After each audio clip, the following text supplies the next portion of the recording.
This is Engadget. It's Friday, March 5th. Here's what's happening in the world of technology. Brought to you by State Farm. Like a good neighbor, State Farm is there. Valve is halting the development of its Dota 2-inspired digital card game. In a blog titled The Future of Artifact, the studio said the game's 2.0 rework hasn't attracted enough of an audience to justify further work and investment. But that's not necessarily the end of the title. Valve has made both the classic and 2.0 versions of Artifact, the latter now known as Artifact Foundry, into a game anyone can play for free with no need to spend money on any cards.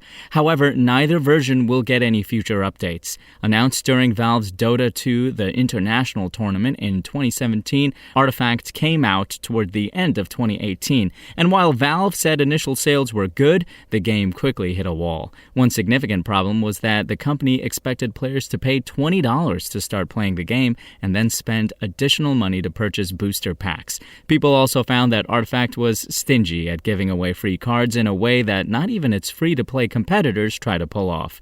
In 2019, Valve admitted Artifact had deep-rooted problems and started working on a reboot. It began inviting players to a closed beta last year. Now, after nearly a year and a half of trying to fix the game, it's moving on to other projects. And in music, it turns out that Apple's iOS 14.5 update won't actually let you change your default music service that you use with Siri. Beta users had originally noticed that it appeared as if early versions of the update might allow you to change the default service that launches when you ask Siri to play a song. This meant that rather than specifying a third-party music app with each request, Siri would remember your preference and launch with the service you had originally specified. While all that still seems to be the case, TechCrunch reports that Apple has apparently clarified that it doesn't consider this feature the equivalent to setting a default. That's because the feature relies on Siri intelligence, which can track your music listening habits over time and predict which app you're more likely to want at that moment. For users, that may certainly feel as if you've changed your default music player, but there's still no way to do that on iOS. All this may seem like a ridiculous distinction, but as TechCrunch notes, there are some bigger implications to the issue, namely that the company is currently facing multiple antitrust investigations that deal in part with whether or not the iPhone maker privileges its own services over competing ones. Giving users more control over defaults could be one way to address some of those concerns, but for now it seems Apple still isn't quite ready to make that jump.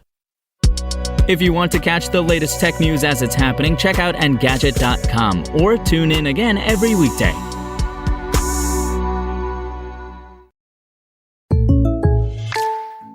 Technology is moving so fast, it feels like you need the latest self-driving car, designed by the most advanced robot to keep up. But you don't need artificial intelligence to tell you State Farm has surprisingly great rates on car insurance. It's the coverage you need at a price that fits your budget. No robots required.